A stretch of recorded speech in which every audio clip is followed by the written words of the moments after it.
Welcome, investigator. Evil is on the rise. Crime is escalating. Our mission is to eliminate the crime by exposing evil, examine why it manifests, and highlight the brave souls that confront it every day. Join us as we work together to bring justice to every victim. Welcome to All Things Crime. Here's your host, Jared Bradley. We've heard that, and Tom always had a lot of money on him, cash. And that may have been 90% of why they were there. He liked people to know he had money. He flashed a lot of money in places that you shouldn't flash money, bars, things like that. And we think that attributed to what happened, but it's hard. At this point, we really don't know. We've tried billboards with Crime Stoppers, and I think we've got the total. I'm waiting on the sheriff to give me that information. The last time I talked to him a month ago or a month and a half ago, it was like 8 calls on the Crime Stopper billboards, which I thought that was awfully low. And when I talked to the lady with Crime Stoppers there in Ohio, she said that's not that unusual of a number. So that initial billboard purchase is about to expire first part of next month. And without the information, was that money good spent or not? If we haven't gotten any leads, and apparently they haven't, we're looking for other ways. And hopefully this podcast will be one thing that'll reach more people, because we don't know if these people are local, if they were brought in, if they're transient. We don't have a clue. So any and everything that we can do, we're trying to do that. So if you've got any ideas, we'll definitely use those as well. Yeah. Well, I'm honored that you would be willing to come on the podcast, and certainly we will broadcast this out both on YouTube and as a podcast. And so is there a number that people can reach? Should I give them my number or the billboard number? Well, let's not give your personal number out, but initially, is the billboard number going to expire? I'm sure it will. Okay. But it's Crime Stoppers in the Upper Ohio Valley. Okay. And I'll tell you what, people can always contact All Things Crime, and we will forward their information to you if anybody has any information on. And this is in Belmont County, Ohio. And the victims' names are Tom and Angela Strussion. Is it? Yes. Strussion That is correct. Is the spelling of their name. And I apologize, I had to read that. But so let me ask you, when the perpetrators entered their home, from the way you were describing, they were just sitting there on the couch. So they were wearing clothes that they had worked in, or were they ready for bed? What status were they in? Well, Angela had on evening attire. I said, well, she had on some pajama bottoms and a shirt and house slippers. Tom had on a T-shirt, I'm assuming, but was told he was wearing a pair of shorts. And that was one of the areas when they were talking about money. He said the detectives had told us that he had his money in his pocket. And as the fire and the heat got to him, it basically burned the threads of the material, and the air currents, because of the fire, pulled the money up and circulated it all around in the house. Mm.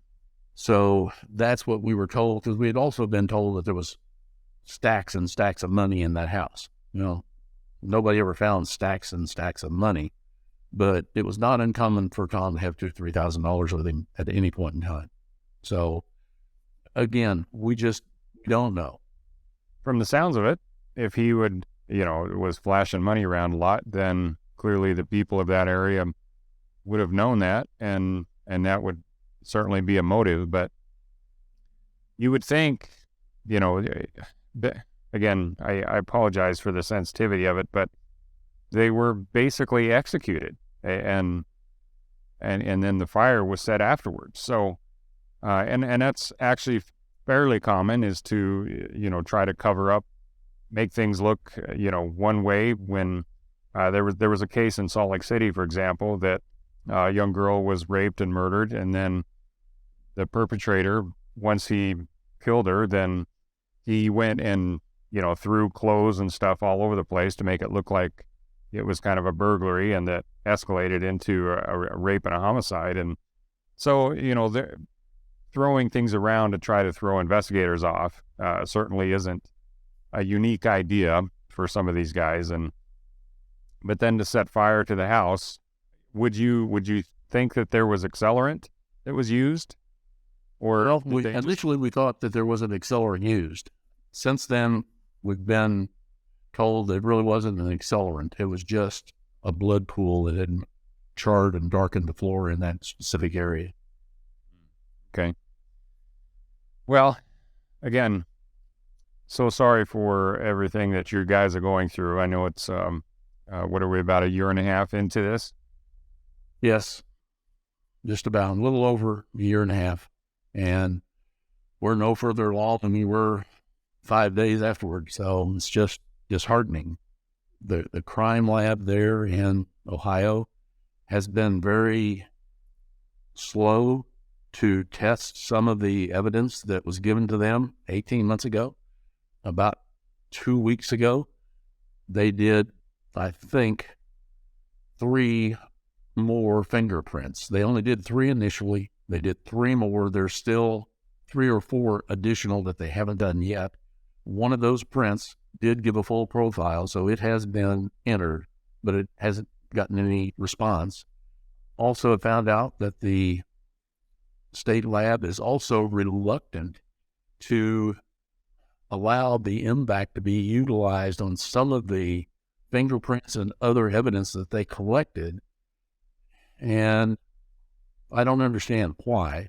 They've already come up with nothing through their lab. Why would they hesitate to let this new technology that they're not using, and I think they have in the past, why they're not using it now, I don't know.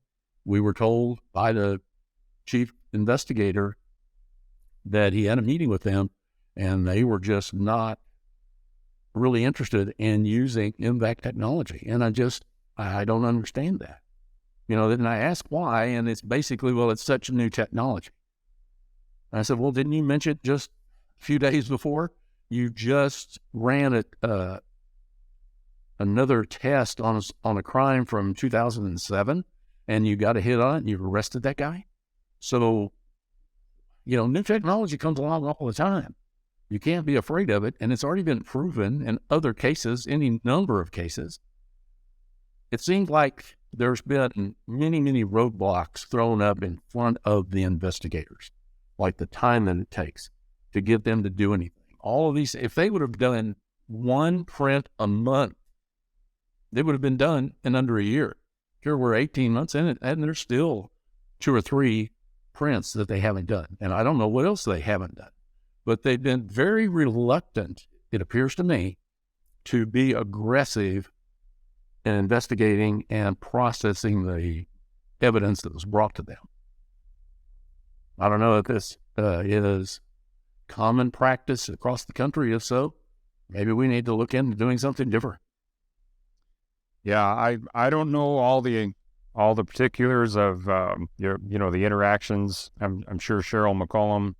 The fact that Cheryl is helping you guys with this case, boy, Cheryl McCollum is the best of the best. So I would certainly keep working through her, and obviously we will do anything we can to help you. I think right now the best thing we can do is keep getting the word out and help to see if there's any other leads that we can generate, possibly through this podcast and this conversation that we're having. Again, if anybody has any information on this double murder in Ohio, again, Tom and Angie Strussion, killed in 2021, please contact the show, and we will get the information to Eddie, and we can move on from there. But, there are about 250,000 cold case homicides in the United States. And part of it is because of evidence that just hasn't been able to be processed. Part of it is, some of the labs are just so backlogged that they just can't get to it yet. Technology is rapidly improving, and so a lot of the evidence that's been tested in the past needs to be retested. And frankly, funding needs to just increase. And there's so many labs that just do not have the funding to do things right in order to solve these cases. And Eddie, I know Angie and Tom's case is certainly one of those. My heart goes out to you. I know this was extremely difficult, but being a loving father, I know you'll do anything that you have to help solve this case. And is there anything, any last messages you want to give to the audience, and just any last words? Well, I just hope that someone out there does see this and has a tip that will help us bring this to a closure and resolution. And I appreciate you, Jared, for all you've done, and of course this podcast. Can't thank you enough. Oh, my pleasure, Eddie. I appreciate it.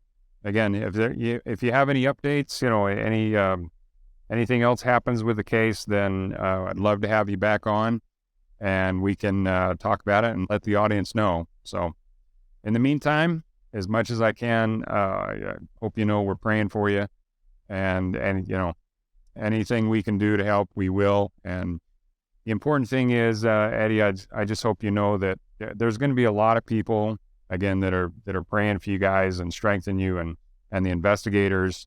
And things come to bear.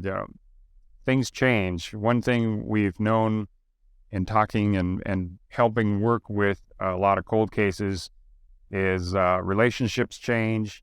Somebody knows something out there, and what'll happen is a boyfriend or husband-wife situation, their relationship will sour, and somebody, worst case scenario, somebody 10 years from now decides, you know what, that SOB that I used to be married to, I'm gonna rat him out. And so they'll come to the authorities and spill the beans. So have faith that this will be solved.